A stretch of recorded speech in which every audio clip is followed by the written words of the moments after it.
America के राष्ट्रपति Donald Trump का दावा है कि उनके देश के पास अहम हथियारों की लगभग असीमित सप्लाई है। वहीं ईरान के रक्षा मंत्रालय का कहना है कि उसके पास दुश्मन का लंबे समय तक मुकाबला करने की क्षमता है।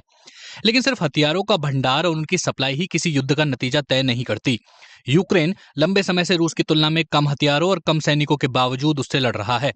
फिर भी यह सच है कि हथियारों का भंडार और उनकी सप्लाई युद्ध में अहम भूमिका निभाती है। इजराइल, अमेरिका और ईरान के बीच इस संघर्ष की शुरुआत में ही हमलों की रफ्तार बहुत तेज रही है। दोनों पक्ष जितनी तेजी से हथियार इस्तेमाल कर रहे हैं, उतनी तेजी से उनका उत्पादन नहीं हो पा रहा। तेल अवीव स्थित institute for national security studies यानी INSS का अनुमान है कि अमेरिका और इजराइल अब तक 2000 से ज्यादा हमले कर चुके हैं, जिनमें कई तरह के हथियार इस्तेमाल हुए हैं। वहीं INSS के मुताबिक ईरान अब तक 571 मिसाइलें और 1391 ड्रोन दाग चुका है। पश्चिमी देशों के अधिकारियों का कहना है कि ईरान की ओर से दागी जा रही मिसाइलों की संख्या में पहले से कमी देखी गई है। युद्ध के पहले दिन सैकड़ों मिसाइलें दागी गई थी, जो अब घटकर दर्जनों रह गई हैं।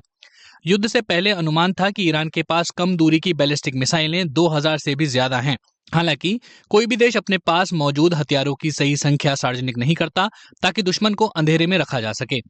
अमेरिका के शीर्ष सैन्य कमांडर जनरल डैन कैन ने कहा है कि जंग के पहले दिन की तुलना में ईरान की बैलिस्टिक मिसाइलों की लॉन्चिंग 86% घट गई है।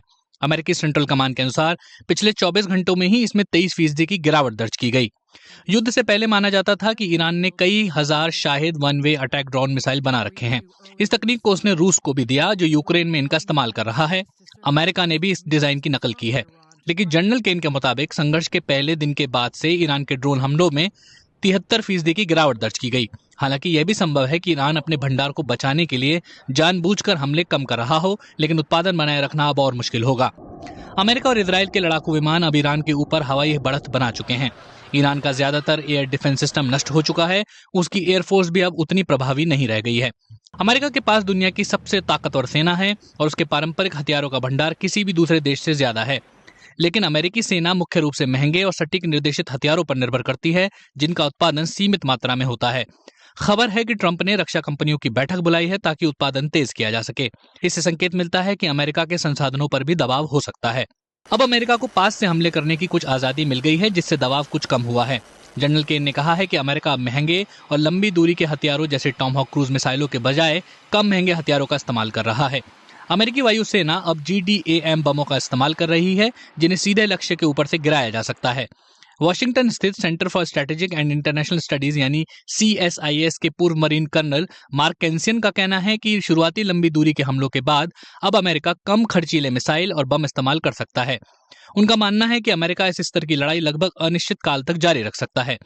जैसे जैसे युद्ध लंबा खिंचता है, टारगेट की सूची भी छोटी होती जाती है, लिहाजा हमलों की रफ्तार धीरे धीरे कम हो सकती है। मार्क कैंसियन के मुताबिक अमेरिका के पास JDAM बमों की संख्या दसियों हजार में है, लेकिन महंगे एयर डिफेंस सिस्टम की संख्या सीमित है।